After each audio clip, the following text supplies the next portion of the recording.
So far, having done an assessment of the damage, we realized massive losses in terms of the infrastructural loss, the crop loss.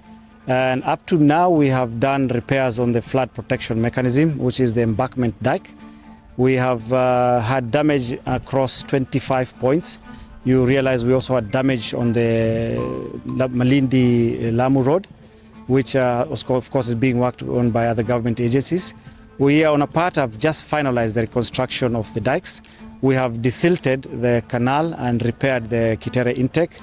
So today is part of the assessment of those repairs in terms of seeing how we can leverage back the project to its full potential realization following the losses experienced during the recent heavy rains. We have received the necessary support required from government. You may have, as you may remember from the last conversation we've had, the project is under discussions for PPP. We are trying to also leverage the project to leverage the private capital, private technology, so that we fully realize the potential of the project in its realization of the national food security goals, the import substitution, and also the forex recovery in terms of the money that we lose out in importing of rice. We are realizing that this project has a very huge potential. And already we have had a lot of investment here, and from even what the MD is saying, that there is a huge potential here for this country, that through this project we'll be able to have about 80,000 metric tons of rice that will go to the market, that will help the people in terms of being food secure, import substitution instead of this country importing rice. Through these projects we'll be able to ensure that does not happen again, because we'll be self-reliant in rice in this country. So too, this project has the potential of helping the communities around here in terms of employment, even food and things like that. So we are seeing that with the government resources being limited, we want to amplify the President's call for public-private partnership. So we want to amplify that and say that government should think of getting a private investor to assist so that this project can realize its full potential. Because we are seeing that the President was here, the head of public service was here, they committed resources to this project, but from what needs to be done here, those resources may not be adequate. So we are actually asking government to speed up the PPP so that now we can have this project up and running through private investors, jointly with government. So that way, I think we'll be able to realize the full potential for this of this project, and I think people will benefit. Whatever had been conceptualized here can be realized through PPP this time. A lot of resources has already been invested here, but we have a lot of challenges arising from floods.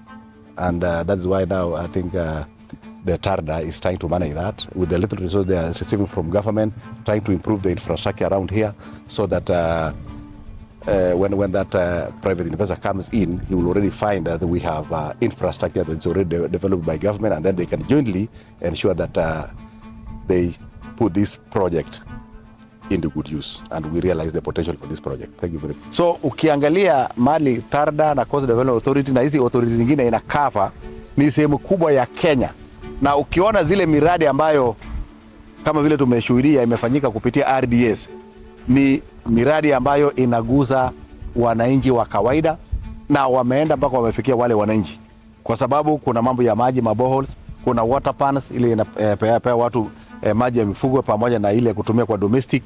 Na tunataka kusema kwamba RDS inafanya kazi nzuri katika Kenya hii.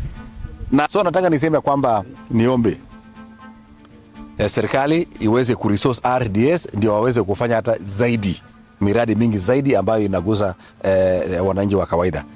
Wao wako na request mingi, mambo ya maji, mambo ya water pans na mambo mengine ambayo wananchi wanahitaji, na hao ndio wako karibu na wananchi kuliko hata zile wizara ambayo wanakaa Nairobi. Hao ndio wako karibu zaidi, na wanajua changamoto ile wananchi wanapitia, na pesa tu wangepata kidogo hivi hata hii Kenya ingebadilishwa na RDS.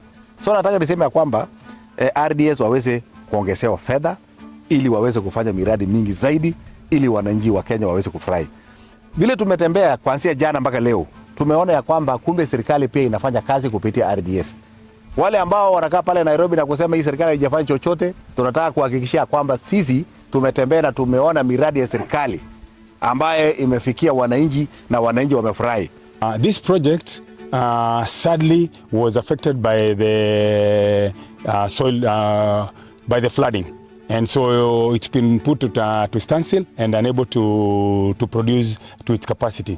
As stated by the chairman, they are able to produce 80,000 metric tons. That's 80 million kilograms of rice, and they are able at the time of their full capacity, they were able to supply food to all most of the schools in the eastern and the coast area. They're able to supply food to NYS. They're able to supply food to KWS and many other bodies, and prisons and many other bodies. So we really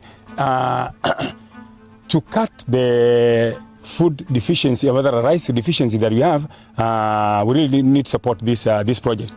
This project needs to be supported through PPP.